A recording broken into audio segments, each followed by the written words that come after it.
রাষ্ট্রবিজ্ঞান সম্মান চতুর্থ বর্ষের শিক্ষার্থীবৃন্দ, জাতীয় বিশ্ববিদ্যালয় পরিচালিত অনলাইন ক্লাসে তোমাদেরকে স্বাগত জানাচ্ছি। আমি মাসুম মিল্লাত মজুমদার, সহকারী অধ্যাপক, রাষ্ট্রবিজ্ঞান বিভাগ, কুমিল্লা ভিক্টোরিয়া সরকারি কলেজ, কুমিল্লা। আজকে আমি তোমাদের সামনে এমন একজন দার্শনিকের রাষ্ট্রদর্শন সম্পর্কে আলোচনা করব, যিনি যার রাজনৈতিক দর্শন গোটা পৃথিবীর রাজনৈতিক ব্যবস্থাকে কাঁপিয়ে তুলেছিল এবং যিনি একদম সম্পূর্ণ নতুন ধরনের রাজনৈতিক ব্যবস্থার জন্ম দিয়েছিলেন বা রাজনৈতিক ব্যবস্থার প্রবক্তা ছিলেন। তিনি হচ্ছেন কার্ল মার্কস, বৈজ্ঞানিক সমাজতন্ত্রের জনক। কার্ল মার্কসের রাষ্ট্রদর্শন সম্পর্কে আমরা আজকে আলোচনা করব। কার্ল মার্কসের বিভিন্ন তথ্য আছে, যেমন দাম্ভিক বস্তুবাদ, ঐতিহাসিক বস্তুবাদ, উদ্ধৃতমূল্য তথ্য। এই সমস্ত তথ্যগুলি আমরা আজকে আলোচনা করার চেষ্টা করব। শুরুতেই আমরা কার্ল মার্কসের পরিচয়টা আমরা জেনে নিই। কার্ল মার্কস রাষ্ট্রচিন্তার জগতে আলোড়ন সৃষ্টিকার একটি নাম। তার দর্শন রাজনৈতিক, অর্থনৈতিক ও সামাজিক ক্ষেত্রে বৈপ্লবিক পরিবর্তন সূচনা করেছিল। কার্ল মার্কস 1818 সালে বর্তমান জার্মানি রাইনল্যান্ড প্রদেশে ট্রাভস নামক জায়গায় এক মধ্যবিত্ত পরিবারে জন্মগ্রহণ করেন। তার পিতা ছিলেন আইনজীবী। মেধাবী ছাত্র মার্কস স্থানীয় গ্রামার স্কুলে পড়ালেখা শেষে 1835 সালে বন বিশ্ববিদ্যালয়ে ভর্তি হন। সেখান থেকে এক বছর পর বার্লিন বিশ্ববিদ্যালয়ে ভর্তি হন। এখানে তিনি হেগেলীয় দর্শনের গভীরে প্রবেশের সুযোগ লাভ করেন। উল্লেখ্য, বার্লিন বিশ্ববিদ্যালয়টি অবস্থিত জার্মানিতে এবং হেগেলস এই বিশ্ববিদ্যালয়ের অধ্যাপক ছিলেন এবং হেগেল একজন বিখ্যাত দার্শনিক, সেটা আমরা আগে আলোচনা করেছিলাম। বিশ্ববিদ্যালয় জীবনের শেষ পর্যায়ে মার্কস রাজনীতির আবর্তে জড়িয়ে পড়েন। কিছুদিন সাংবাদিকতা করেন। রাইন জার্নালে তার অনেক নিবন্ধ প্রকাশিত হয়। এসব নিবন্ধে তিনি সরকারের নিপীড়ন ও দুর্নীতির কঠোর সমালোচনা করেন। সেজন্য জার্মান সরকার তাকে 1844 সালে দেশ থেকে বাধ্য করে। কার্ল মার্কস দীর্ঘদিন দেশের বাইরে ছিলেন এবং বলা যায় যে আজীবনই দেশের বাইরে ছিলেন এবং দেশে ফেরার আর কোনো সুযোগ তিনি পাননি। তারপরে আমরা দেখি যে দেশ থেকে পর তিনি প্রথমে ফ্রান্সে আশ্রয় নিয়েছিলেন এবং সেখানে তার বন্ধু ও একনিষ্ঠ সহযোগী ফ্রেডারিক এঙ্গেলসের সাহচর্য লাভ করেন। ফ্রান্সে বসবাসকালে উভয় বন্ধু গ্রন্থ রচনার পাশাপাশি রাজনৈতিক কর্মকাণ্ডে গুরুত্বপূর্ণ ভূমিকা পালন করেন। সে কারণে ফ্রান্স সরকার তাদের প্রতি বিরাগভাজন হয় এবং প্যারিস ত্যাগ করতে তারা বাধ্য হন। তারা তখন ব্রাসেলসে গিয়ে আশ্রয় লাভ করেন। ফ্রান্স থেকে ব্রাসেলসে চলে যান, বেলজিয়ামের ব্রাসেলসে। সেখানেও বেশি দিন তারা অবস্থান করতে পারেন নাই। তারপর তিনি ইংল্যান্ডে যান এবং বাকি জীবন ইংল্যান্ডে অতিবাহিত করেন। 1883 সালে এই বিপ্লবী মহান দার্শনিকের মৃত্যু হয়। এই হচ্ছে কার্ল মার্কসের খুবই সংক্ষিপ্ত পরিচয়। কার্ল মার্কস সম্পর্কে আমরা আরো জানবো। কার্ল মার্কসের রচনাবলী। কার্ল মার্কস তার রাজনৈতিক দর্শন তুলে ধরার জন্য অনেকগুলি গ্রন্থ রচনা করেছেন। এর মধ্যে আমরা কয়েকটা গ্রন্থের নাম উল্লেখ করব। তিনি তার ঘনিষ্ঠ বন্ধু অ্যাঙ্গেলসের সহযোগিতা নিয়ে গ্রন্থগুলি রচনা করেছিলেন।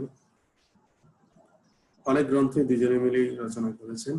কার্ল মার্কসের সর্বপ্রসিদ্ধ গ্রন্থ দুটি হচ্ছে দ্য কমিউনিস্ট ম্যানিফেস্টো এবং দাস ক্যাপিটাল। এগুলি হচ্ছে সবচেয়ে উল্লেখযোগ্য বই। এগুলি রাষ্ট্রবিজ্ঞানের স্টুডেন্টদের সেগুলি সম্পর্কে ধারণা আছে।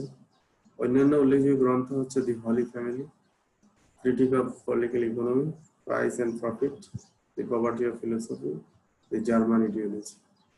মোটামুটি এখানে 7-8টা বইয়ের নাম আমরা উল্লেখ করলাম, এগুলি তার উল্লেখযোগ্য বই। মার্কস একজন তাত্ত্বিক ছিলেন, একজন রাজনৈতিক মতাদর্শের রাজনৈতিক বিষয়গুলি নিয়ে তিনি গভীরভাবে বিচার বিশ্লেষণ করেছেন এবং সে তার উপর ভিত্তি করে তিনি অনেকগুলি গ্রন্থ রচনা করেছেন। কার্ল মার্কসের যে দুটি বিখ্যাত বই, সেই দুটি বিখ্যাত বই একটি হচ্ছে দি কমিউনিস্ট ম্যানিফেস্টো, আরটি হচ্ছে দাস ক্যাপিটাল। মার্কস ও এঙ্গেলস যৌথভাবে এই কমিউনিস্ট ম্যানিফেস্টোটা রচনা করেন। এটা আসলে সাম্যবাদের একটা প্রামাণ্য দলে সারা বিশ্বে এটা অনেক জনপ্রিয়তা অর্জন করেছিল। এটি হচ্ছে আসলে বৈজ্ঞানিক সমাজতন্ত্রের একটা দলিল। কমিউনিস্ট ইস্তেহার মার্কস ও এঙ্গেলসের রাষ্ট্রচিন্তার সংক্ষিপ্ত সারমর্ম বলা যায়। 1848 সালে এই গ্রন্থটি মার্কস এবং এঙ্গেলস যৌথভাবে রচনা করেছিলেন। আরেকটি উল্লেখযোগ্য বই হচ্ছে দাস ক্যাপিটাল। এটা মার্কসের রচিত সর্বশ্রেষ্ঠ গ্রন্থ বলা হয়। এই গ্রন্থের মধ্যে আসলে মার্কসের রাষ্ট্রচিন্তার সামগ্রিক প্রতিফলন ঘটে। এই গ্রন্থে মার্কসবাদের মূল স্তম্ভ যেমন দ্বন্দ্ববাদ, ঐতিহাসিক বস্তুবাদ, উদ্বৃত্তিমূলক তথ্য অর্থাৎ মার্কসের সামগ্রিক রাষ্ট্রচিন্তার প্রকাশ ঘটে। 1867 সালে প্রথম খণ্ড প্রকাশিত হয়। দ্বিতীয় খণ্ড এবং তৃতীয় খণ্ড মার্কসের মৃত্যুর পরে প্রকাশ করেন, অর্থাৎ কার্ল মার্কসের মৃত্যুর পরে বাকি দুইটি খণ্ড প্রকাশিত হয়, যেটা এঙ্গেলস প্রকাশ করেছিলেন। কার্ল মার্কসের রাষ্ট্রচিন্তা, এখানে আমরা উল্লেখ করেছি কার্ল মার্কসের রাষ্ট্রচিন্তা কি। একটা হচ্ছে দ্বন্দ্ব চিন্তা, বা এটাকে দ্বান্দ্বিক বস্তুবাদ বলা হয়ে থাকে। ঐতিহাসিক বস্তুবাদ, শ্রেণী সংগ্রাম তথ্য, উদ্বৃত্তমূল্য তথ্য, বিপ্লব তথ্য, শ্রেণীহীন সমাজ ও রাষ্ট্রের বিলুপ্তি। বিশেষ করে প্রথম চারটাকেই ওনার সবচেয়ে গুরুত্বপূর্ণ তথ্য হিসেবে আমরা বলে থাকি। আমরা সংক্ষেপে এই তথ্যগুলি আলোচনা করার চেষ্টা করব। প্রথমে আলোচনা করি দ্বান্দ্বিক বস্তুবাদ। ডায়ালেকটিক্যাল ম্যাটেরিয়ালিজম বা দ্বান্দ্বিক বস্তুবাদ আমরা বলতে কি বুঝি? সমাজের বিকাশধারায় অন্তর্নিহিত প্রবণতা পর্যালোচনা করতে গিয়ে মার্কস দ্বন্দ্ব চিন্তার আশ্রয় নেন। মার্কসের এই যে দ্বন্দ্ববাদের যে প্রেরণা, এটা মূলত হেগেল থেকে তিনি পেয়েছিলেন। তবে দুজনের এই দ্বান্দ্বিক বা দ্বন্দ্ববাদের যে চূড়ান্ত পরিণতি সেটা ভিন্ন ছিল। অর্থাৎ হেগেল যা বলেছেন তার ঠিক বিপরীতটাই বলেছেন কার্ল মার্কস। মার্কস নিজেই বলতেছেন, আমার দ্বান্দ্বিক পদ্ধতি হেগেলের থেকে শুধু ভিন্ন নয়, বরং তা হচ্ছে একটি বিপরীত পদ্ধতি। হেগেলের দৃষ্টিতে চিন্তা অথবা ধারণা হলো জগৎ স্রষ্টা এবং প্রকৃত জগৎ হচ্ছে এক মন নির্ভর জগৎ। পক্ষান্তরে আমার কাছে জড় জগতই হচ্ছে একমাত্র জগৎ বা আদর্শ। তার মানে হচ্ছে হেগেল যা বলতে চাচ্ছেন, হেগেল বলতে চাচ্ছেন কি, যে মনই হচ্ছে একমাত্র সত্তা। আর উল্টাটা বলতেছেন কার্ল মার্কস, তিনি বলতেছেন বস্তুই হচ্ছে একমাত্র সত্তা। তাহলে দ্বান্দ্বিক ভাববাদ, হেগেলের যে দর্শন সেটাকে আমরা বলবো দ্বান্দ্বিক ভাববাদ, হেগেলের তত্ত্বটাকে, এবং মার্কসের তত্ত্বটাকে বলবো দ্বান্দ্বিক বস্তুবাদ। তাহলে দ্বান্দ্বিক ভাববাদের মূল কথা হলো মনে হচ্ছে একমাত্র সত্তা এবং বস্তুর অস্তিত্ব মনের উপর নির্ভরশীল। অপরদিকে মার্কসের দ্বান্দ্বিক বস্তুবাদের মূল কথা হলো বস্তুই একমাত্র সত্তা এবং মন বা ধারণা বস্তুর উপর নির্ভরশীল। তাহলে মার্কসের দ্বান্দ্বিক বস্তুবাদের মূল কথা হচ্ছে যে এখানে যেটা বলা হচ্ছে যেটা হচ্ছে বস্তুই হচ্ছে একমাত্র সত্তা এবং বস্তুর উপরেই মন নির্ভরশীল বা ধারণা নির্ভরশীল। মার্কসের মধ্যে যেসব বস্তু বা সামগ্রী আমাদের জীবনের চাহিদা পূরণ করে, যেসব প্রতিষ্ঠানে আমরা বেঁচে থাকি, তাই আমাদের মনোগত ধারণা তৈরি করে থাকে। কাজে মার্কসের মতে ইতিহাসের উৎস হচ্ছে বস্তু, মন নয়। ইতিহাসের উৎস হচ্ছে বস্তু। বস্তুর অন্তর্নিহিত শক্তির বিকাশের অপর নাম বিবর্তন, এবং এই বিকাশের একটি পর্যায়ে এটি সক্রিয় বা গতিময় সত্তা লাভ করে। এ থেকে বোঝা যায় বস্তু অপেক্ষা গতির মূল্য কম নয়, অর্থাৎ বস্তুর সাথে গতির একটা সম্পর্ক আছে। মার্কস বলেন পরস্পর বিরোধী শক্তির সংঘাতের ফলে গতিশক্তির জন্ম হয়, এবং ইতিহাসের সকল স্তরে এই গতিশক্তি ক্রিয়াশীল থাকে। এক স্তর থেকে অন্য স্তরে মানব সভ্যতা উত্তরণ করছে। মানব সভ্যতা যে পর্যন্ত না সার্থক সমাজ ব্যবস্থার স্তরে উন্নীত হবে, ততদিন প্রত্যেক স্তরে সংঘাত বা দ্বন্দ্ব অব্যাহত থাকবে। এই দ্বন্দ্বটা অবিরাম চলতে থাকবে, এই দ্বন্দ্বের কোনো নিশ্চিতি নেই, দ্বন্দ্ব চলতেই থাকবে। সমাজ ব্যবস্থার এমন একটা স্তরে উন্নীত হওয়া পর্যন্ত এই দ্বন্দ্ব চলতে থাকবে। মার্কসের মতো, এটা মার্কস বলতে চাচ্ছেন। বস্তুত এক অমোঘ ধারায় মানব সমাজ শ্রেণীহীন সমাজ ব্যবস্থার দিকে অগ্রসর হচ্ছে। তাহলে এই যে দ্বন্দ্বের একটা চলমান প্রক্রিয়ায় মানব সমাজ কি হচ্ছে, শ্রেণীহীন একটা সমাজ ব্যবস্থার দিকে অগ্রসর হচ্ছে। অগ্রগতির প্রত্যেক পর্যায়ে বিরোধী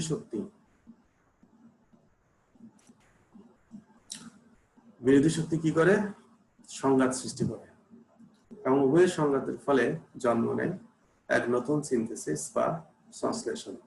তাহলে প্রথমটা হচ্ছে বাদ,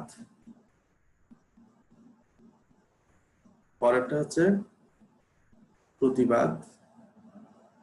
বাদ এবং প্রতিবাদের অব্যাহত দ্বন্দ্বের প্রেক্ষিতে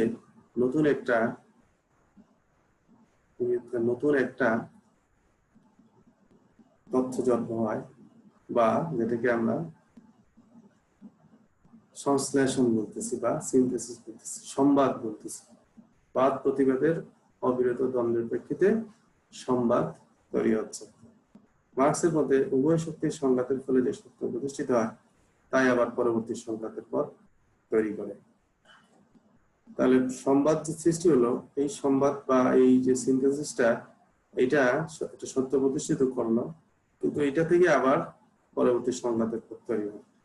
এরকম দ্বন্দ্ব প্রক্রিয়ার মধ্য দিয়ে অবশেষে পরম সত্যের অর্থাৎ শ্রেণীহীন সমাজের প্রতিষ্ঠা হবে এবং রাষ্ট্র একসময় বিলীন হয়ে যাবে। তাহলে মার্কসের দৃষ্টিভঙ্গি হলো রাষ্ট্র একসময় বিলীন হয়ে যাবে। কখন বিলীন হবে?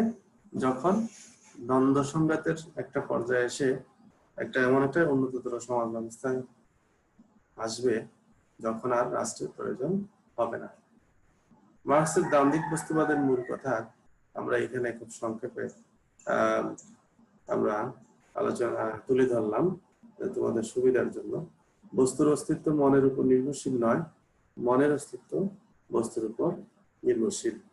বস্তু একমাত্র সত্তা এবং বুদ্ধি হলো তার স্বাভাবিক ধর্ম। শিক্ষার্থীবৃন্দ, তোমরা বুঝতে পারছো আমি খুব আস্তে আস্তে বলছি, কারণ কিছুদিন যাবত আমি একটু সর্দি জ্বরে আক্রান্ত। সেজন্য আমি তোমাদের এই ক্লাসটা আসলে আমাকে দিতেই হচ্ছে, এবং খুব ধীরে সুস্থে কথা বলছি, আস্তে ধীরে কথা বলছি। তোমরা একটু মনোযোগ সহকারে শোনার চেষ্টা করবে। বস্তু একমাত্র সত্তা, আমি এখনো পরিপূর্ণ সুস্থ হয়নি, সেজন্য একটু ধীরে সুস্থে বলছি। বস্তু একমাত্র সত্তা এবং গতি হলো তার স্বাভাবিক ধর্ম।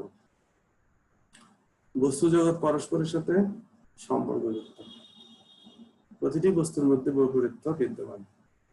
সমাজ ব্যবস্থা উন্নত স্তরে পরম সত্যে পৌঁছানোর পর্যন্ত সংঘাত অব্যাহত থাকবে। পরম সত্য অর্থাৎ শ্রেণীহীন সমাজ প্রতিষ্ঠিত হবে এবং রাষ্ট্র বিলীন হয়ে যাবে। তাহলে এখানে আমরা মোটামুটি দ্বান্দ্বিক বস্তুবাদের মূল কথাগুলি আমরা উপলব্ধি করতে পারলাম।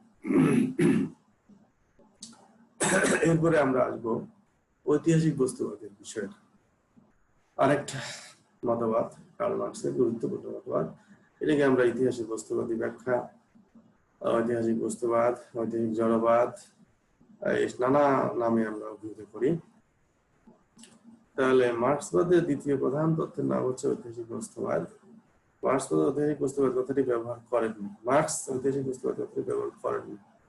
মার্কস তার রচনায় ইতিহাসের বস্তু ব্যাখ্যা পদ্ধতি ব্যবহার করেছেন। মার্কস দ্বন্দ্বমূলক বস্তুবাদী দৃষ্টিভঙ্গিতে ইতিহাসের ধারা ব্যাখ্যা করেছেন। তাহলে ঐতিহাসিক বস্তুবাদ মূলত মার্কসপন্থীরা এটা বলেছেন, মার্কসের অনুসারীরা। এবং মার্কসের ঐতিহাসিক বস্তুবাদ তত্ত্বটি আধুনিক কালে সর্বাধিক গবেষণা চর্চার বিষয়। তাহলে আমরা জেনে নিই মার্কসের ঐতিহাসিক বস্তুবাদ আসলে কি। সামগ্রিকভাবে সমাজের এই পরিবর্তন ও অগ্রগতির মূলে যে নিয়ন্ত্রণ শক্তি বিধান পরিলক্ষিত হয়, যে নিয়ন্ত্রণ শাসন বিধান পরিলক্ষিত হয়, সে বিষয়ে সাধারণ তথ্য হল ঐতিহাসিক বস্তুবাদ। ঐতিহাসিক বস্তুবাদ সম্পর্কে সমাজবিজ্ঞানী ওয়েবার বলেন, historical materialism is the application of the principles of dialectical materialism to the development of society. স্টালিনের মতে সমাজ জীবনের অনুশীলনে দ্বন্দ্বমূলক বস্তুবাদের মূলনীতিগুলোর প্রয়োগই হলো ঐতিহাসিক বস্তুবাদ। তাহলে কি বোঝা যাচ্ছে? ঐতিহাসিক বস্তুবাদ হচ্ছে সামগ্রিকভাবে সমাজের যে পরিবর্তন অগ্রগতির মূলে যে নিয়ন্ত্রণ শাসিত বিধান পরিলক্ষিত হয়, সে বিষয়ে সাধারণ তথ্য হল ঐতিহাসিক বস্তুবাদ। এখানে শব্দটা আমরা দেখে নেই। এখানে আসলে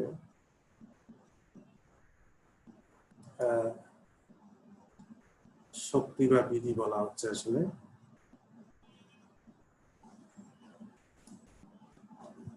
সামগ্রিকভাবে সমাজের এই পরিবর্তন ও অগ্রগতির মূলে যে নিয়ন্ত্রণ শক্তি বা বিধিবিধান পরিলক্ষিত হয়, আমি আবার বলি, সামগ্রিকভাবে সমাজের এই পরিবর্তন ও অগ্রগতির মূলে যে নিয়ন্ত্রণ শক্তি বা বিধিবিধান পরিলক্ষিত হয়, সে বিষয়ে সাধারণ তথ্য হলো ঐতিহাসিক বস্তুবাদ। তাহলে আমরা ঐতিহাসিক বস্তুবাদ সম্পর্কে আরো বিস্তারিত আলোচনা আছে আমাদের। এখানে সংজ্ঞা থেকে আমরা বুঝতে পারতেছি যে ঐতিহাসিক বস্তুবাদ সামগ্রিকভাবে সমাজের যে পরিবর্তন, সেই পরিবর্তনকে ঐতিহাসিক বস্তুবাদ বলে, এবং সেটা মূলে রয়েছে শক্তি বা বিধিবিধান এবং গতি কাজ করে বস্তুর পরিবর্তনের ক্ষেত্রে। এটা ঐতিহাসিক বস্তুবাদের ক্ষেত্রে বলা যায়। এবং ঐতিহাসিক বস্তুবাদের মূল কথা যেটা হচ্ছে সেটা হচ্ছে অর্থনৈতিক প্রয়োজনটাই ঐতিহাসিক জড়বাদের মূল ভিত্তি। কার্ল মার্কসের মত অনুযায়ী মার্কস ইতিহাসে যে বস্তুবাদী ব্যাখ্যা দিয়েছেন এবং তিনি যে ঘোষণা করেছেন যে ইতিহাস তথা মানব জীবনের যাবতীয় ঘটনার কথা অর্থনৈতিক বিচার বিবেচনা পরিচালিত। এই যে কথাটা এখানে আসছে যে মানব জীবনের যাবতীয় ঘটনা একমাত্র অর্থনৈতিক বিচার বিবেচনা দ্বারা পরিচালিত, অর্থনীতিটাই মূল শক্তি হিসেবে কাজ করে। মার্কসের মতে ইতিহাসের ঘটনাগুলিকে ধর্মীয়, নৈতিক, আধ্যাত্মিক বা অন্য যে কোনো কারণের অভিব্যক্তি বলে বর্ণনা করা হোক না কেন, সেগুলি আদতে অর্থনৈতিক বিচার বিবেচনা থেকে উৎসাহিত। তাহলে তিনি কি বলতে চাচ্ছেন যে ঐতিহাসিক ঘটনাবলীকে আমরা যে দৃষ্টিকোণ থেকে বিচার করি না কেন, বা ইতিহাসের ঘটনাবলীর পেছনে অর্থনৈতিক বিচার বিবেচনায় সবচেয়ে বেশি কাজ করে। মার্কস ইতিহাসের বিভিন্ন ঘটনার অর্থনৈতিক বস্তুবাদী ব্যাখ্যা প্রদান করে তার বস্তুবাদী ব্যাখ্যার তত্ত্বকে সুদৃঢ় ভিত্তির প্রতিষ্ঠিত করেছে। মার্কস বলেন, সামাজিক উৎপাদনের ফলে সৃষ্ট বিভিন্ন সম্পর্কের যোগফল অর্থনৈতিক কাঠামো গঠিত হয়। যোগফলের মাধ্যমে অর্থনৈতিক কাঠামো গঠিত হয়। এটি হচ্ছে সমাজের যথার্থ ভিত্তি। এই ভিত্তি রাজনৈতিক অধিকাঠামো সহ প্রতিষ্ঠিত। এই ভিত্তির উপর রাজনৈতিক অধিকাঠামো সহ প্রতিষ্ঠিত এবং সামাজিক চেতনার বিভিন্ন প্রকাশ এই ভিত্তির সঙ্গে সম্পর্কিত। তাহলে অর্থনৈতিক কাঠামো হচ্ছে মূল কাঠামো। অর্থনৈতিক কাঠামোর উপরে অন্যান্য অধিকাঠামোগুলো গড়ে ওঠে। অন্যান্য অধিকাঠামোগুলো বলতে কি বোঝাচ্ছে? যে রাজনৈতিক অধিকাঠামো বা অন্যান্য সমাজের যে সমস্ত বিষয় আছে সেগুলি এই অর্থনৈতিক কাঠামোর উপর ভিত্তি করে গড়ে ওঠে। বস্তুত অর্থনৈতিক উৎপাদন সম্পর্কের ভিত্তিতে মানুষের রাজনৈতিক, সামাজিক, নৈতিক ও ধর্মীয় সম্পর্ক নিয়ন্ত্রিত হয়ে আসছে। এই লাইনটা একটু ইম্পর্টেন্ট। বস্তুত অর্থনৈতিক উৎপাদন সম্পর্কের ভিত্তিতে মানুষের রাজনৈতিক, সামাজিক, নৈতিক ও ধর্মীয় সম্পর্ক নিয়ন্ত্রিত হয়ে আসছে। আচ্ছা, তাহলে কার্ল মার্কস তো নিজেই বলছেন, ক্রিটিক অফ পলিটিক্যাল ইকোনমি নামক গ্রন্থে বলতেছেন, the mode of production in material life determine the general character of the social, political and spiritual process of life. অর্থাৎ বস্তুগত জীবনের উৎপাদন পদ্ধতি সামাজিক, রাজনৈতিক এবং আধ্যাত্মিক জীবন দ্বারা সাধারণ প্রকৃতি নির্ধারণ করে। তাহলে কি পদ্ধতি? উৎপাদন পদ্ধতি। বস্তুগত জীবনের উৎপাদন পদ্ধতি সবকিছু নির্ধারণ করে, ব্যক্তির, রাষ্ট্রের, সামাজিক, রাজনৈতিক সবকিছু নির্ধারণ করে। আচ্ছা, তাহলে এই যে আমরা বলছি যে কেবল তাই নয়, উৎপাদন সম্পর্কে পরিবর্তন থেকে মানব সম্পর্কের চরিত্র কি হয়? পরিবর্তন হচ্ছে। যেমন হস্তচালিত উৎপাদন ব্যবস্থা সামগ্রিক ঘটে এবং বাষ্পচালিত উৎপাদন ব্যবস্থা কি হয়েছে? পুঁজিপতি শ্রেণীর সৃষ্টি হয়েছে। অর্থাৎ উৎপাদন প্রক্রিয়ার পরিবর্তন দ্বারা সামন্ত ভূমিদাসের অবসান ঘটে এবং পুঁজিপতি শ্রমিক শ্রেণীর সম্পর্কের সৃষ্টি হয়। তাহলে উৎপাদন সম্পর্কের পরিবর্তনের সাথে সাথে মানব সম্পর্কের চরিত্র পরিবর্তন হয়ে যাচ্ছে। একসময় ছিল হস্তচালিত উৎপাদন ব্যবস্থা এবং সেখানে সামন্ত শ্রেণী ছিল, সামন্ত এবং ভূমিদাস ছিল। এরপরে আসে বাষ্পচালিত বা ইঞ্জিন চালিত উৎপাদন ব্যবস্থা এবং সেখানে পুঁজিপতি শ্রমিক সম্পর্কের সৃষ্টি হয়। মার্কস বলে উন্নতর বৈজ্ঞানিক পদ্ধতি যত আবিষ্কৃত হচ্ছে, ধর্ম উৎপাদন পদ্ধতিও তত পরিবর্তিত হচ্ছে। ফলে মানবের শ্রেণী সম্পর্কের চরিত্র নবতর রূপ পরিগ্রহ করছে। বর্তমান কালে বৃহদাকার শিল্প কারখানা পুঁজিবাদী অর্থনীতি আধিপত্য সৃষ্টি করেছে। পুঁজিবাদী উৎপাদন ব্যবস্থা মানব সমাজ পুঁজিপতি অপরাধারিত এই দুই শ্রেণীতে বিভক্ত হয়ে পড়ে। তাহলে পুঁজিবাদী ব্যবস্থায় দুইটা শ্রেণী, একটা হচ্ছে পুঁজিবাদী, একটা হচ্ছে শ্রমিক শ্রেণী। শ্রমিক শ্রেণীকেই প্রলেতারিক শ্রেণী বলা হচ্ছে। একটা সময় শ্রমিক শ্রেণী শোষিত হতে হতে প্রলেতারিক শ্রেণীতে রূপান্তরিত হবে এবং পুঁজিপতিদের অব্যাহত পুঁজির বিকাশের প্রেক্ষিতে ছোট ছোট যারা ব্যবসায়ী ছিল তারা একটা সময় এসে প্রলেতারিক শ্রেণীতে অন্তর্ভুক্ত হয়ে যাবে। অর্থাৎ তারা শোষিত হতে হতে একবার নিঃশেষিত হয়ে বা কি বলবো এটাকে, সবকিছু হারিয়ে তারাও প্রলেতারিক শ্রেণীতে এসে পরিণত হবে। সমাজের এই শ্রেণী সংগ্রামের অবসান ঘটিয়ে শ্রেণীহীন সমাজ ব্যবস্থা প্রতিষ্ঠার লক্ষ্যেই মার্কস তার ঐতিহাসিক পুস্তবাদ তথা ইতিহাসে অর্থনৈতিক ব্যাখ্যা প্রদান করেন। তাহলে সমাজের এই শ্রেণী সংগ্রামের অবসান ঘটানোর জন্যই তিনি কিন্তু এবং শ্রেণীহীন সমাজ প্রতিষ্ঠার জন্যই তিনি এই তত্ত্বটা অবতারণা করেছেন। তারপরে হচ্ছে আমরা মোটামুটি এটা শেষ করলাম। কোনটা শেষ করলাম? আমাদের ঐতিহাসিক জড়বাদ বা ঐতিহাসিক বস্তুবাদ। এবং ঐতিহাসিক বস্তুবাদের শেষ কথাটা আমি আবার বলি যে এখানে যে কথাটা বলা আছে, বর্তমানকালে বৃহদাকার শিল্প কারখানা পুঁজিবাদী অর্থনীতির আধিপত্য সৃষ্টি করেছে। এখন তো বৃহৎ শিল্প কারখানা এবং পুঁজিবাদীদের আধিপত্য, পুঁজিবাদীদের রাষ্ট্র সমাজ সবকিছু আইন কানুন সবকিছু তা নিয়ন্ত্রণ করছে। তাহলে পুঁজিবাদী উৎপাদন ব্যবস্থায় মানব সমাজ কি হবে? পুঁজিবাদী প্রলেতারিয়েত এই দুই শ্রেণীতে বিভক্ত হয়ে পড়ে। সমাজের এই শ্রেণী সংগ্রাম, এই অব্যাহত শ্রেণী সংগ্রামের অবসান ঘটিয়ে শ্রেণীহীন সমাজ ব্যবস্থা প্রতিষ্ঠার লক্ষ্যেই শ্রেণীহীন সমাজ, যেখানে কোনো শোষণ বঞ্চনা থাকবে না, সবাই সমান অধিকার ভোগ করবে, সমতা বিরাজ করবে, মার্কস তার ঐতিহাসিক বস্তুবাদ তথা ইতিহাসে অর্থনৈতিক ব্যাখ্যা প্রদান করেন। এই হচ্ছে মার্কসের ঐতিহাসিক বস্তুবাদ বা ঐতিহাসিক জড়বাদের মূল কথা। 3 নম্বর ধারণায় আমরা চলে আসি, এটা হচ্ছে উদ্বৃত্ত মূল্য তত্ত্ব, থিওরি অফ সারপ্লাস ভ্যালু। উদ্বৃত্ত মূল্য তত্ত্ব মার্কসের একটি মৌলিক আবিষ্কার এবং শ্রেণী সংগ্রামের অন্যতম ভিত্তি হিসেবে মার্কস উদ্বৃত্ত মূল্য তত্ত্ব ব্যবহার করেছেন। তার মতে শ্রমশক্তি প্রকৃত মূল্য সৃষ্টি করে। মার্কসের অর্থনৈতিক তত্ত্বের মূল কথা হলো এই উদ্বৃত্ত মূল্য তত্ত্ব। মার্কসের মতে কোনো সামগ্রীর মূল্য নির্ভর করে তা উৎপাদন করতে যে পরিমাণ শ্রম ব্যয় হয় তার উপর। তার মানে তিনি যেটা বলতে যাচ্ছেন, শ্রমশক্তি প্রকৃত মূল্য সৃষ্টি করে। উদ্বৃত্ত মূল্য তথ্যের কথা তিনি বলতে চাচ্ছেন যে শ্রমিক যে শ্রম দেয় সেই শ্রমের একটা মূল্য তো আছেই এবং তার বাড়তি শ্রমের যে মূল্যটা, সেইটা বাড়তি শ্রমটাকে পুঁজিবিদরা কখনো হিসাব করে না।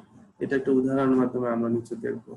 মার্কসের উদ্বৃত্ত মূল্য তথ্যের মূল কথা হচ্ছে শ্রমিক তার মজুরি অতিরিক্ত যে মূল্য সৃষ্টি করে তাই উদ্বৃত্ত মূল্য। শ্রমিক তার মজুরির অতিরিক্ত যে মূল্য সৃষ্টি করে তাই উদ্বৃত্ত মূল্য। উদাহরণস্বরূপ একজন শ্রমিক তার মৌলিক চাহিদা পূরণের জন্য 4 ঘন্টা শ্রমকালের প্রয়োজন হয়, কিন্তু পুঁজিপতি যদি তাকে 8 ঘন্টা খাটায় তাহলে বাড়তি 4 ঘন্টা হচ্ছে উদ্বৃত্ত শ্রমকাল এবং এই বাড়তি শ্রমকালে যে মূল্য সৃষ্টি হয় সেটা হচ্ছে উদ্বৃত্ত মূল্য। তাহলে এটা আমরা বুঝতে পারছি যে শ্রমিকের প্রয়োজন, মৌলিক চাহিদা পূরণের জন্য প্রয়োজন 4 ঘন্টা শ্রম দেওয়া, কিন্তু তাকে খাটানো হচ্ছে 8 ঘন্টা। এবং 8 ঘন্টা খাটানোর পরে তাকে দেওয়া হচ্ছে 4 ঘন্টার মূল্য, বাকি 4 ঘন্টার মূল্য তাকে দেওয়া হচ্ছে না। এই বাড়তি শ্রমকালে যে মূল্য সৃষ্টি হয় সেটা হচ্ছে উদ্বৃত্ত মূল্য। এই উদ্বৃত্ত মূল্যই পুঁজিপতি আত্মসাৎ করে। মার্ক্সীয় অর্থনীতি অনুযায়ী শ্রমিককে ঠকিয়ে শ্রমিকের শ্রমের এই মূল্য অর্থাৎ উদ্বৃত্ত মূল্য মালিক কর্তৃক আত্মসাৎ বা শোষণ হলো পুঁজিপতি শোষণ। তাহলে উদ্বৃত্ত মূল্য তথ্যটা আমরা একটা উদাহরণের সাহায্যে বুঝতে পারলাম, কিছুটা হলে বুঝতে পারলাম। প্রিয় শিক্ষার্থীবৃন্দ, তোমরা নিশ্চয়ই বুঝতে পারতেছো, আমি খুব আস্তে আস্তে বলছি, তোমরা একটু মনোযোগ দিয়ে খেয়াল করো। উদ্বৃত্ত মূল্য তত্ত্বের ব্যাখ্যা, এটা আমরা ব্যাখ্যাতে আসি। যে এই ব্যাখ্যাতে আমরা যেটা দেখবো সেটা হচ্ছে যে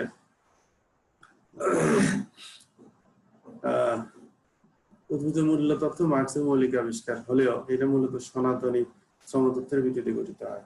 17 শতাব্দীতে জন লক কিন্তু এই কথাটা আলোচনা করেন, শ্রমের মূল্য তত্ত্ব উদ্ভাবন করেছিলেন এবং 19 শতাব্দীতে অ্যাডাম স্মিথ, ডেভিড রিকার্ডো প্রমুখ সনাতনপন্থী অর্থনীতিবিদ তার ব্যাপক অনুশীলন করেন। এসব অর্থনীতিবিদ মূল্যকে প্রধানত দুভাগে ভাগ করেন, যথা স্বাভাবিক বা সহজাত মূল্য, কৃত্রিম বা বিনিময় মূল্য। তাহলে এখানে আমরা দেখতে পাচ্ছি যে এই যে ডেভিড রিকার্ডো, অ্যাডাম স্মিথ, এরা ছিলেন সনাতনপন্থী অর্থনীতিবিদ। এসব অর্থনীতিবিদ মূল্যকে দুভাগে ভাগ করেছিলেন, স্বাভাবিক বা সহজাত মূল্য, আর একটা হচ্ছে কৃত্রিম বা বিনিময় মূল্য। প্রকৃতি প্রদত্ত প্রত্যেকটি দ্রব্যের একটি স্বাভাবিক মূল্য আছে, কিন্তু এই দ্রব্যের সাথে মানুষের শ্রম যখন মিশ্রিত হয় এবং তখন যদি একটা প্রক্রিয়াজাত পণ্য গঠিত হয় তখন তার নতুন মূল্য সৃষ্টি হয়। এই মূল্যকে কৃত্রিম মূল্য বা বিনিময় মূল্য। অর্থাৎ প্রকৃতির প্রদত্ত একটি দ্রব্য একটা স্বাভাবিক মূল্য আছে, ওই দ্রব্যের উপরে যদি মানুষের শ্রম মিশ্রিত হয় তাহলে আরেকটা মূল্য সৃষ্টি হয়, সেটাকে বলা হচ্ছে কৃত্রিম বা বিনিময় মূল্য। এখন মার্ক্স কি বলছেন? মার্ক্স বলতে শ্রমের বিনিময় মূল্যের চেয়ে শ্রমের ব্যবহারিক মূল্য, শ্রমের বিনিময় মূল্যের চেয়ে শ্রমের ব্যবহারিক মূল্য রয়েছে। এখানে শ্রমিকরা শুধু বিনিময় মূল্য হিসেবে অল্প মজুরি পায়, যা দিয়ে তারা অতি কষ্টে জীবনযাপন করে। ক্রমান্বয়ে তাদের ক্রয় ক্ষমতা হ্রাস পায়, কিন্তু পুঁজিবিদরা কি করে? বেশি লাভের আশায় বেশি উৎপাদন করতে শ্রমিকের ব্যবহারিক মূল্য শোষণ করে। ফলে শ্রমজীবী মেহনতি মানুষের দুঃখ দুর্দশা দিন দিন বাড়তে থাকে। এভাবে অব্যাহত শোষণের এক পর্যায়ে শ্রমিক শ্রেণী বিপ্লবের মাধ্যমে শ্রেণীহীন সমাজ গঠনে আগ্রহী হয়। মার্ক্স বিশ্বাস করেন একমাত্র সমাজতন্ত্র প্রতিষ্ঠার পরেই উদ্বৃত্ত মূল্যের মাধ্যমে শ্রমিক শোষণের অবসান ঘটবে। এই কথাগুলি যে কি বুঝতে পারছি আমরা, মার্ক্স বলতেছেন শ্রমের বিনিময় মূল্যের চেয়ে শ্রমের ব্যবহারিক মূল্য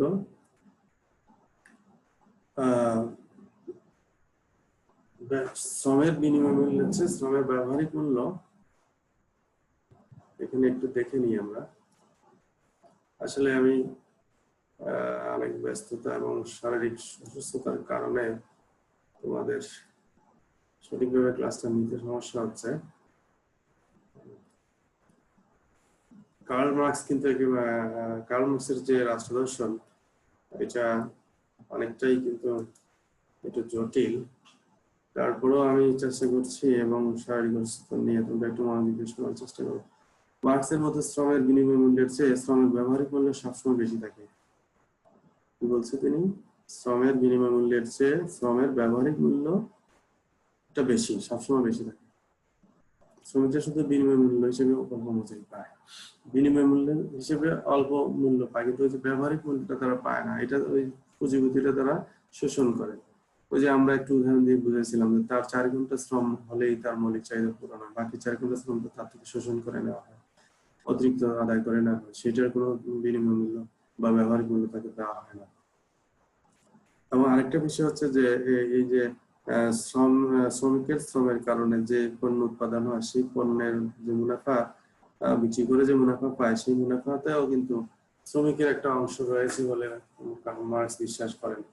মার্ক্স আরো বিশ্বাস করেন এক কথা সমাজতন্ত্র প্রতিষ্ঠার পরে উদ্বৃত্ত মূল্যের মাধ্যমে শ্রমিক শোষণের অবসান ঘটবে। তাহলে কি দরকার? সমাজতন্ত্র প্রতিষ্ঠা করতে হবে। সমাজ প্রতিষ্ঠা করলে শ্রেণী সংগ্রাম বা শ্রেণী সংগ্রামের অবসান হবে, উদ্বৃত্ত মূল্য পাবে শ্রমিক। আমরা আরেকটি তথ্যে চলে আসলাম, সেটা হচ্ছে শ্রেণী সংগ্রাম তথ্য, থিওরি অফ ক্লাস স্ট্রাগল। শ্রেণী সংগ্রাম তো মার্কস অত্যন্ত সুন্দর করে একটা ব্যাখ্যা দিয়েছেন। তিনি বলতেছেন যে মার্কস মানব অভিজ্ঞতার ইতিহাসকে 3টি স্তরে ভাগ করেছে। একটা ইতিহাস পূর্বকাল, একটা হচ্ছে ঐতিহাসিক কাল, একটা হচ্ছে ইতিহাসোত্তর কাল। 3টি স্তরে দ্বিতীয় স্তরে অর্থাৎ ঐতিহাসিক কালে শ্রেণী ব্যবস্থা, তার শ্রেণী ব্যবস্থা উদ্ভব কখন ঘটে? এই যে ঐতিহাসিক কালে। ইতিহাস পূর্বকালে বা আদিম সমাজে কোনো ধরনের শ্রেণী সংগ্রাম ছিল না, এবং ইতিহাস উত্তর কালেও কোনো ধরনের শ্রেণী সংগ্রাম থাকবে না। ইতিহাস উত্তর কাল হলো যখন সমাজ সাম্যবাদী সমাজ, শ্রেণীহীন সমাজ প্রতিষ্ঠিত, তখন মার্কসের দৃষ্টিকোণ থেকে। শ্রেণী ব্যবস্থার মূল উৎস হচ্ছে সম্পত্তি। তাহলে এটা তোমরা একটু পড়ে নিলে আমার জন্য সুবিধা হয়। একটু পড়ে নিও তোমরা, আমি তোমাদের যাতে সমস্যা না হয় সেজন্য লিখে দিলাম। তাহলে আদিম সাম্যবাদী সমাজ ব্যবস্থায় আমাদের কি ছিল না? কোনো ধরনের শ্রেণী সংগ্রাম ছিল না। পরবর্তীতে এসে শ্রেণী সংগ্রামের শুরু হয়, এবং যখন ব্যক্তিগত সম্পত্তি মূলত মানুষ অধিকারী হয়, তখন থেকে একটা শ্রেণী সংগ্রাম বা মানুষের আধিপত্য বিস্তারের একটা সুযোগ তৈরি হয়। মানুষ নিজেদের নিয়ন্ত্রণে নেওয়ার চেষ্টা করে এবং সাধারণ মানুষকে তাদের সেবাদাসে পরিণত করে। শ্রেণীর ধারণাটা তোমরা একটু পড়ে নিও।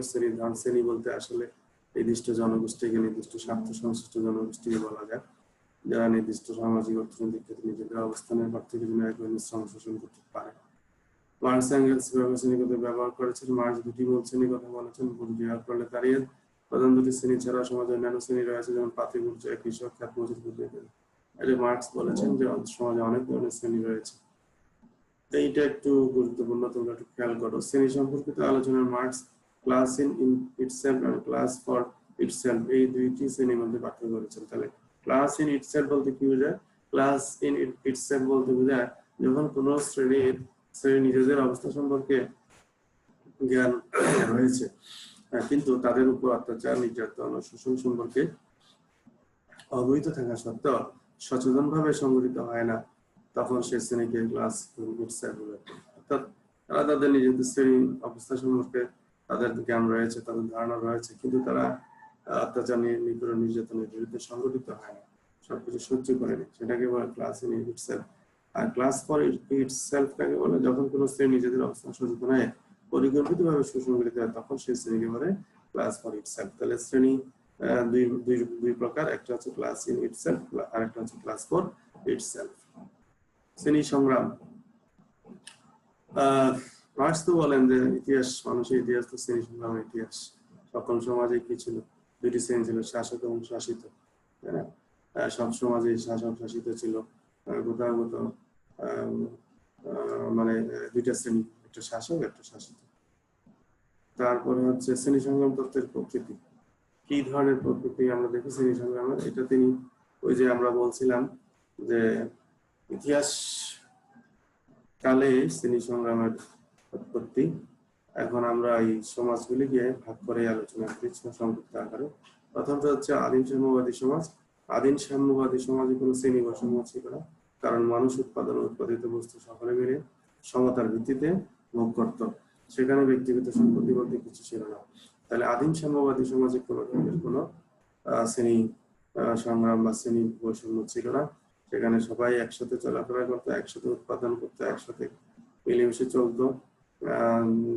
কারো কোনো ব্যক্তিগত সম্পদ বলতে মানে কারো কোনো ব্যক্তিগত সম্পদ ছিল না, সেই ধারণা, সেই দৃষ্টিভঙ্গি তাদের তৈরি হয়নি। দাস সমাজে এসে এটা সমাজ বিকাশের দ্বিতীয় স্তর, এখানে এসে ব্যক্তিগত সম্পত্তির উদ্ভব ঘটে এবং তখনই শ্রেণীহীন সাম্যবাদী সমাজ ভেঙে শ্রেণীভিত্তিক দাস সমাজের উৎপত্তি ঘটে। দাস সমাজে কি হয়? দাস সমাজে উৎপাদন শ্রেণী ছিল, প্রভুদের বৃত্ত বা দাস। দাস সমাজে উৎপাদন একটা শ্রেণী উৎপাদন করতো, ওই উৎপাদন শ্রেণীটা ছিল আসলে বৃত্ত বা দাস। উৎপাদনের উপকরণ বা উৎপাদনের সামগ্রী সব কিন্তু প্রভুরাই ভোগ করতো, প্রভুরাই সেটা অর্জন করতো। শ্রেণী শোষণকে টিকিয়ে রাখার জন্য গড়ে ওঠে স্তর ভিত্তিক সমাজ ব্যবস্থা। এটা প্রভুরা তৈরি করে। উপযোগী সামাজিক ধর্মীয় রীতিনীতি, তার রাষ্ট্রীয় আইন কানুন যা আছে সব প্রভুদের স্বার্থে ব্যবহৃত হয়। এক পর্যায়ে দাস বিদ্রোহী উঠে এবং দাস সমাজ ভেঙে পড়ে। এই হচ্ছে দাস সমাজের অবস্থা। তারপর সামন্ত সমাজ। মার্কসের ঐতিহাসিক বস্তুবাদের তৃতীয় পর্যায়ে সামন্ত সমাজের উদ্ভব। মূলত রোমান সাম্রাজ্যের পতনের পর নৈরাজ্যগুলো বিশৃঙ্খল অবস্থা সামন্তবাদের উদ্ভব। রোমান সাম্রাজ্যের পতনের পর আমরা সামন্ত সমাজের কথা বলতে পারি। সেই 470-75 খ্রিস্টাব্দের পরে রোমান সাম্রাজ্যের পতন ঘটে এবং রোমান সাম্রাজ্যের পতনের পর থেকে সামন্ত অর্থাৎ রোমান সাম্রাজ্যের পতনের পর আসলে বিশাল সাম্রাজ্যকে আসলে শাসন করার মতো তেমন কোনো প্রতিনিধি ছিল না। তখন যে যেখানে যেভাবে পেরেছে শাসন করেছে বা রাজ্য গঠন করেছে এবং তখন সামন্ত যুগের শুরু, সামন্ত সমাজের শুরু। এবং সামন্ত সমাজে সামন্ত প্রভুরাই সকল ক্ষমতার অধিকারী ছিলেন। সামন্ত সমাজে দুটি শ্রেণী গড়ে ওঠে, একটা হচ্ছে ভূস্বামী, আরেকটা হচ্ছে কৃষক শ্রেণী বা ভূমিদাস। দাস সমাজে ছিল প্রভু আর দাস। আর সামন্ত সমাজও খুব একটা পরিবর্তন বলা যায় না, ভূস্বামী এবং ভূমিদাস। ভূসম্পত্তির মালিক তো সামন্ত প্রভুরাই ছিল। কৃষকরা শুধুমাত্র সেই জমিতে উৎপাদন করতে পারত এবং উৎপাদন করে একটা অংশ তারা, সামান্য একটা অংশ তারা পেত, বাকি অধিকাংশ অংশই সামন্ত প্রভুদের দিয়ে দিতে হতো। সামন্ত সমাজে উৎপাদক ছিল কৃষক শ্রেণী, কিন্তু উৎপাদনের সিংহভাগ ভোগ করতো জমির মালিকানার অধিকারী ভূস্বামী জমিদার শ্রেণী। সামন্ত সমাজে মধ্যস্বত্বভোগী একটি শ্রেণী ছিল। এই শ্রেণীর সামন্ত প্রভুদের সহযোগিতা এক পর্যায়ে বণিক শ্রেণীর রূপে আত্মপ্রকাশ করে। এক পর্যায়ে কৃষক শ্রেণী সংগঠিত হয়ে শোষণের বিরুদ্ধে বিদ্রোহ করে এবং সামন্ত সমাজ ভেঙে পড়ে। সামন্ত সমাজে কিন্তু অব্যাহত শ্রেণী শোষণ ছিল এবং কৃষকরা, ভূমিদাসরা নিষ্পীড়িত নিপীড়িত হতে হতে একটা সময় তারা সংগঠিত হয় এবং তখন সামন্ত সমাজটা ভেঙে পড়ে। তারপরে আসে পুঁজিবাদী সমাজ। সামন্ততন্ত্র ধ্বংসাবশের পর ধনতন্ত্রের উৎপত্তি। ধনতন্ত্রের দুইটা শ্রেণী, একটা হচ্ছে পুঁজিপতি বা শ্রমিক শ্রেণী। পুঁজিপতিরা কি উৎপাদনের উপকরণসমূহের সমস্ত মালিক তারা। এই সমাজে হস্তচালিত ব্যবস্থার পরিবর্তে আধুনিক মেশিন বা যন্ত্রপাতি ব্যবহার প্রচলন ঘটে। ফলে পুঁজিপতিরা শ্রমশক্তির ব্যবহার কমিয়ে অধিক পরিমাণ জৈব পুঁজি ব্যবহার করা শুরু করে, মানে বেশি পরিমাণ মেশিন যন্ত্রপাতি ব্যবহার করা শুরু করে। শ্রমের মূল্য বা শ্রমিকের মূল্যটা আরো কমিয়ে দেওয়া হয়। শ্রমিকের উপর যে নির্ভরশীলতা সেটা কমে যায় যন্ত্রপাতির ব্যবহার বাড়ানোর কারণে। সেই কারণে শ্রমিকরা বাধ্য হয়ে তাদের শ্রমের মূল্যটা আরো কমাতে বাধ্য হয় এবং শোষণের মাত্রাটা আরো বেড়ে যায়। পুঁজিপতি শ্রেণী নিজেদের স্বার্থে রাষ্ট্রকে হাতের কাছে পেল, কারণ পুঁজিপতি শ্রেণী রাষ্ট্র চালাচ্ছে, রাষ্ট্রের আইন কানুন সবকিছু তাদের পক্ষে। এবং পুঁজিপতি শ্রেণী রাষ্ট্র সবকিছু মিলেই কিন্তু শ্রমিক শ্রেণীকে শোষণ করা অব্যাহত রাখলো। পুঁজিপতি সমাজের মালিক শ্রেণী অব্যাহত শোষণের বিরুদ্ধে শ্রমিকরা ঐক্যবদ্ধ হলো এবং অধিকার আদায়ের জন্য শিল্পপতিদের বিরুদ্ধে সংগ্রামে অবতীর্ণ হলো। এই হচ্ছে পুঁজিপতি সমাজ। এবং মার্ক্সের মধ্যে পুঁজিপতি সমাজের এমন একটা সময় আসবে যে এই শিল্পপতিরা, পুঁজিপতিরা এই শ্রমিকদের কাছে পরাজিত হবে এবং একটা সমাজতান্ত্রিক সমাজ, নতুন একটা সমাজ প্রতিষ্ঠিত হবে। তাহলে পুঁজিপতি সমাজের যে অবস্থা আমরা দেখলাম, পুঁজিপতি সমাজে দুইটা শ্রেণী, পুঁজিপতি এবং শ্রমিক শ্রেণী। পুঁজিপতিরা অব্যাহত শোষণ চালু রেখেছে এবং অতীতের তুলনায় আরো বেশি শোষণ তারা অব্যাহত রেখেছে এবং একটা পর্যায়ে এসে এই শোষণের বিরুদ্ধে শ্রমিক শ্রেণী ঐক্য করতে হবে এবং তাদের শিল্পপতিদের পরাজিত করে একটা শোষণহীন সমাজ প্রতিষ্ঠা করবে, যেটাকে সমাজতান্ত্রিক সমাজ ব্যবস্থা বলছে কার্ল মার্কস। মার্ক্সের মধ্যে সমাজ বিকাশের সর্বশেষ স্তর হচ্ছে সমাজতান্ত্রিক সমাজ ব্যবস্থা। পুঁজিবাদী সমাজ ব্যবস্থা শেষ পর্যায়ে প্রোলেতারিয়েতগণ একতাবদ্ধ হয় বুর্জোয়াদের উচ্ছেদ করে একটি সাম্যবাদী সমাজ প্রতিষ্ঠা করবে। তখন সমাজে শ্রেণী সম্পর্কের উপস্থিত থাকবে না এবং শ্রেণী সংগ্রামের অবসান ঘটবে। তাহলে এখানে দেখা যাচ্ছে মার্ক্সের সমাজ বিকাশের ধারায় আমরা দেখলাম কি আদিম সাম্যবাদী সমাজ, আমরা দেখলাম দাস সমাজ, আমরা দেখলাম সামন্ত সমাজ, আমরা দেখলাম পুঁজিবাদী সমাজ। এবং পুঁজিবাদী সমাজ এখনো বিদ্যমান, অব্যাহত রয়েছে, কিন্তু কার্ল মার্ক্স মনে করেন পুঁজিবাদী সমাজ ব্যবস্থা ধ্বংস হয়ে যাবে এবং সমাজতান্ত্রিক সমাজ ব্যবস্থা কায়েম হবে। সেখানে সমাজতান্ত্রিক সমাজ কায়েম হলে কি থাকবে না, কোন শ্রেণী সম্পর্ক থাকবে না, শ্রেণী সংগ্রাম থাকবে না, শ্রেণীহীন সমাজ প্রতিষ্ঠিত হবে। এই হচ্ছে শ্রেণী সংগ্রাম তত্ত্ব কার্ল মার্ক্সের। কিছু বৈশিষ্ট্য আছে, তোমরা একটু পড়ে নিও। বৈশিষ্ট্যটা আমি এখানে উল্লেখ করে দিয়েছিলাম, এগুলো তোমরা একটু পড়ে নিলে ভালো হবে। এরপরে আমরা চলে যাই রাষ্ট্র সম্পর্কে মার্কসের তথ্য। আমরা জানি যে মার্কস কিন্তু বলেছেন যে একটা সময় শ্রেণীহীন সমাজ যখন প্রতিষ্ঠিত হবে তখন কিন্তু রাষ্ট্র ব্যবস্থা থাকবে না, রাষ্ট্র আপনা আপনি বিলুপ্ত হয়ে যাবে। এই হচ্ছে রাষ্ট্র সম্পর্কে মার্কসের থিওরি। এবং রাষ্ট্রের প্রকৃতি সম্পর্কে মার্কস যে কথাটা বলতে চাচ্ছেন সেটা হচ্ছে মার্কস এই সনাতন তত্ত্বের মূলে প্রচন্ড আঘাত। সনাতন তত্ত্ব বলতে যে রাষ্ট্র হচ্ছে একটি কল্যাণকর প্রতিষ্ঠান, মঙ্গলের প্রতিষ্ঠান, এগুলি বলে আসছেন ম্যাক্সিমাম দার্শনিকরা। কিন্তু মার্কস কিন্তু নতুন একটা তথ্য দিলেন রাষ্ট্র সম্পর্কে। তিনি বলতেছেন যে না, তিনি বলতেছেন রাষ্ট্র কোনো মঙ্গল বা সুন্দরের প্রতিষ্ঠান নয়। রাষ্ট্র হচ্ছে আসলে ওই যে পুঁজিপতিদের একটা হাতিয়ার, শ্রেণী শোষণের হাতিয়ার। রাষ্ট্রের প্রভাবশালী বুর্জোয়া শ্রেণী নির্বাহী কর্মী ছাড়া আর কিছুই নয়। তাহলে রাষ্ট্র কল্যাণকর কোনো প্রতিষ্ঠান নয়। এবং তাহলে পুঁজিতান্ত্রিক রাষ্ট্র তার সকল সাংস্কৃতিক এজেন্সিগুলিকে আমরা ব্যবহার করে যাতে বুর্জোয়াদের কর্তৃত্ব অধিক মজবুত হয় এবং শ্রমিক শ্রেণীকে আরো শক্তভাবে দাসত্বের বন্ধনে। অর্থাৎ পুঁজিপতি রাষ্ট্র কি করে, রাষ্ট্রের সমস্ত এজেন্সিগুলোকে পুঁজিপতিদের স্বার্থে ব্যবহার করে। আইন কানুন, শিক্ষা ব্যবস্থা সবকিছু পুঁজিপতিদের স্বার্থে ব্যবহার করে। তারপরে আমরা দেখি যে এই যে এখানে যে রাষ্ট্র হচ্ছে বল প্রয়োগের একটি হাতিয়ার। রাষ্ট্রের যে আইন শৃঙ্খলা বাহিনী, সেনাবাহিনী সব পুঁজিপতিদের কল্যাণে কাজ করে। রাষ্ট্র শ্রেণী শত্রুতার বহিঃপ্রকাশ। কাজে যতদিন শ্রেণী বিভেদ থাকবে ততদিন রাষ্ট্র থাকবে শোষক শ্রেণীর হাতিয়ার হিসেবে। মার্ক্সীয় ভবিষ্যৎবাণী অনুসারে যদি শ্রেণীহীন সমাজ প্রতিষ্ঠা হয় তাহলে সেটি শুধু শ্রেণীহীন সমাজে হবে না, সেটি হবে রাষ্ট্রহীন বটে। অর্থাৎ রাষ্ট্র তখন আর থাকবে না। পুঁজিতান্ত্রিক রাষ্ট্রের সাথে শ্রমিকদের কখনো আপোষ সম্ভব নয়, কারণ এই ধরনের রাষ্ট্রের সাথে আপোষ করলে বুঝতে হবে যে তারা তাদের শত্রুদের সাথে আপোষ করছে। অর্থাৎ পুঁজিবাদী রাষ্ট্রের সাথে শ্রমিকের কোনোদিন কোনো আপোষ হবে না। পুঁজিবাদী রাষ্ট্রের সাথে শ্রমিকের এই যে অব্যাহত সংগ্রাম সে চলতেই থাকবে। তারপরে মার্কস বিশ্বাস করে একটা সময় আসবে প্রলেতারিয়েত বিপ্লব হবে। প্রলেতারিয়েত বিপ্লবের ফলে পুঁজিবাদী রাষ্ট্র ধ্বংস হয়ে যাবে, সর্বহারাদের এক নায়কত্ব প্রতিষ্ঠিত হবে।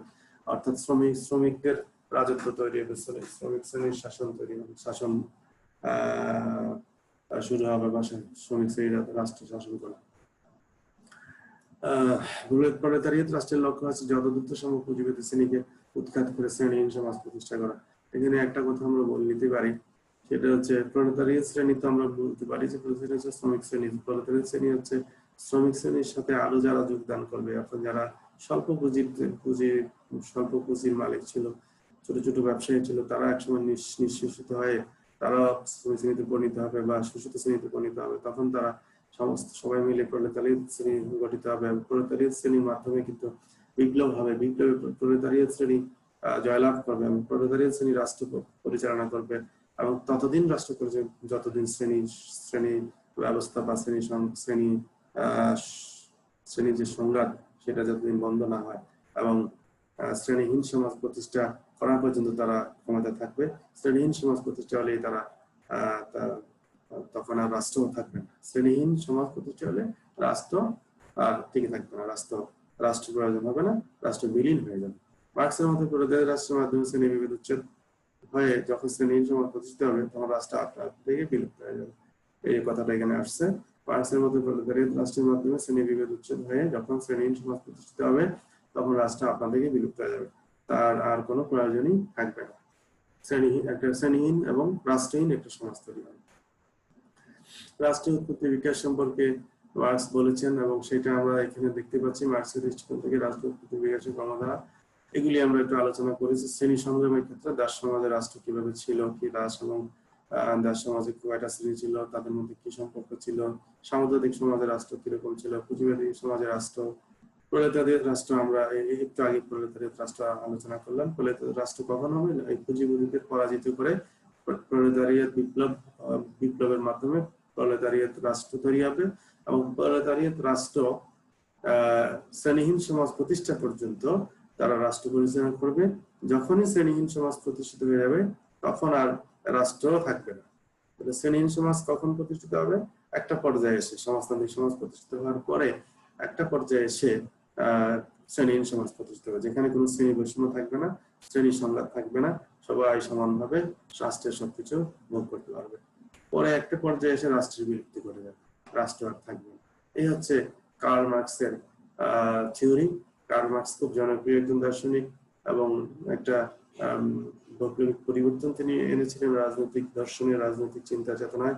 তার সমাজতন্ত্র বিশ্বব্যাপী আলোড়িত, বিশ্বব্যাপী প্রভাব বিস্তার করেছিল। তার সমাজতন্ত্রের প্রেক্ষিতে, তার থিওরির প্রেক্ষিতে রাশিয়াতে সমাজ বিপ্লব হয়েছিল, রুশ বিপ্লব হয়েছিল, সমাজতান্ত্রিক বিপ্লব হয়েছিল, আরো অনেক দেশে, পশ্চিম ইউরোপের আরো অনেক দেশে, পূর্ব ইউরোপের অনেক দেশে সমাজতান্ত্রিক বিপ্লব হয়েছিল এবং সমাজতন্ত্র প্রতিষ্ঠিত হয়েছিল। যাই হোক, সমাজতন্ত্রের বর্তমান পরিস্থিতি হয়তো সেভাবে আমরা বলতে পারি না, সমাজতন্ত্র জনপ্রিয়তা আছে বলতে পারি না। তারপরও একটা সময় গণতন্ত্রের বিকল্প ব্যবস্থা হিসেবে, পুঁজিবাদের বিকল্প ব্যবস্থা হিসেবে সমাজতন্ত্র ব্যাপক জনপ্রিয়তা অর্জন করেছিল। কার্ল মার্কস যে তথ্যগুলি দিয়েছেন এর মধ্যে আমি আলোচনা করেছি দাম্ভিক বস্তুবাদ, ঐতিহাসিক বস্তুবাদ, শ্রেণী সংগ্রাম তথ্য, উদ্বৃত্ত মূল্য তথ্য এবং রাষ্ট্র সম্পর্কের ধারণা। আমি আলোচনা করার চেষ্টা করেছি, খুব তাড়াতাড়ি করলাম আলোচনা, এবং আসলে কার্ল মার্কস সম্পর্কে এত সহজে এত তাড়াতাড়ি আলোচনা করা দুরূহ ব্যাপার। তারপরেও চেষ্টা করেছি যদি তোমাদের কিছুটা আমি ডিটেলস লিখে দেওয়ার চেষ্টা করেছি। আর তোমাদেরকে আমি বলছিলাম আগে থেকেই যে আসলে একটু শারীরিক অসুস্থতার কারণে আমি একটু কণ্ঠস্বরটা একটু ক্ষীণ আমার, তোমরা একটু বুঝে নেওয়ার চেষ্টা করো। কার্ল মার্কসের রাষ্ট্র দর্শনের সমালোচনা, এখানে সমালোচনা দেওয়া আছে। ইতিহাসের জড়বাদী ব্যাখ্যা পূর্ণাঙ্গ নয়, অর্থাৎ ইতিহাসের জড়বাদী ব্যাখ্যা তিনি কি বলতে চাইছেন, তিনি বলছেন উৎপাদন ব্যবস্থা, অর্থনীতি এবং উৎপাদন ব্যবস্থা, এটাই হচ্ছে মূল কাঠামো, এবং অন্যান্য গুলি হচ্ছে অধিকাঠামো। অর্থাৎ ইতিহাসের যে বিবর্তন সেটা যে শুধু উৎপাদন ব্যবস্থার কারণে, অর্থনৈতিক প্রভাবের কারণে হয়েছে তা কিন্তু নয়। শ্রেণী সংগ্রামকে অধিক গুরুত্ব করেছেন। শ্রেণী সংগ্রামকে, প্রত্যেকটা সমাজে শ্রেণী সংগ্রাম বিদ্যমান এবং শ্রেণী সংগ্রামকে বেশি গুরুত্ব দেওয়ার চেষ্টা করেছেন তিনি। শ্রেণী সংগ্রাম ছাড়াও যে সমাজে বিকশিত হয়েছে বা সমাজের শ্রেণী সংগ্রামের বাইরেও যে অনেক কিছু রয়েছে সেটা তিনি গুরুত্ব দেননি। শ্রেণী সংগ্রাম, শ্রেণী সংঘাতকে, শ্রেণী বৈষম্যকে তিনি বেশি গুরুত্ব দিয়েছেন, এটাকে হাইলাইট করার চেষ্টা করেছেন। উদ্বৃত্ত মূল্য তত্ত্ব অনেক ক্ষেত্রে অযৌক্তিক বলা যায়, কারণ শ্রমিকের শ্রম থেকেই যে মূল্য সৃষ্টি হয় সেটা একেবারেই সঠিক নয়। কারণ হচ্ছে পুঁজিপতি শ্রেণীর অনেক অনেক উৎপাদন উপকরণ তারা ব্যবহার করে। শ্রমিকের শ্রম তো একটা উপকরণ, এছাড়া তারা আরো অনেক উপকরণ, ল্যান্ড ব্যবহার করে, তাদের সম্পদ তারা ব্যবহার করে, তাদের বুদ্ধি তারা ব্যবহার করে। সেক্ষেত্রে শুধুমাত্র শ্রমিকের শ্রম দিয়েই যে মূল্য তৈরি হয় তা কিন্তু নয়। শ্রমিক আধিপত্য, শ্রমিক রাজ প্রতিষ্ঠিত হলে, শ্রমিক রাষ্ট্র তৈরি হলে যে এটা কল্যাণকর হবে তার কোনো গ্যারান্টি নেই। শ্রমিক রাষ্ট্র তৈরি হলে এটা আরো অকল্যাণকর হতে পারে, বিশৃঙ্খল হতে পারে। শ্রেণী সমাজ প্রতিষ্ঠা করা সম্ভব নয়, আমরা এক কথায় বুঝতে পারি, আজ পর্যন্ত সম্ভব হয়নি। রাষ্ট্র বিলীন হয়ে যাওয়ার সম্ভাবনা একেবারে অবস্থা। ধর্মের অবমূল্যায়ন, ধর্মকে তিনি আফিমের সাথে তুলনা করেছেন এবং ধর্মের ব্যাপারে তিনি নেগেটিভ চিন্তা করেছেন, সেজন্য ধর্মের অবমূল্যায়ন বলতে পারি। এই হচ্ছে কার্ল মার্কসের রাষ্ট্র দর্শন। প্রিয় শিক্ষার্থীবৃন্দ, আমার কথা এতক্ষণ ধরে ধৈর্য ধরে শোনার জন্য তোমাদেরকে ধন্যবাদ জানাচ্ছি। হয়তো তোমাদের ক্লাসটা আমি সঠিকভাবে নিতে পারি নাই বলে দুঃখিত, আন্তরিকভাবে দুঃখিত। শেষ মুহূর্তে এসে তোমাদেরকে ধন্যবাদ জানাই। তোমরা সবাই নিরাপদে থাকো, সুস্থ থাকো, সুন্দর থাকো, স্বাস্থ্যবিধি মেনে চলো, এবং সবাই ভালো থাকো সেই কামনা প্রত্যাশা করে আজকের মতো আমার ক্লাস আমি এখানে শেষ করছি। আল্লাহ হাফেজ।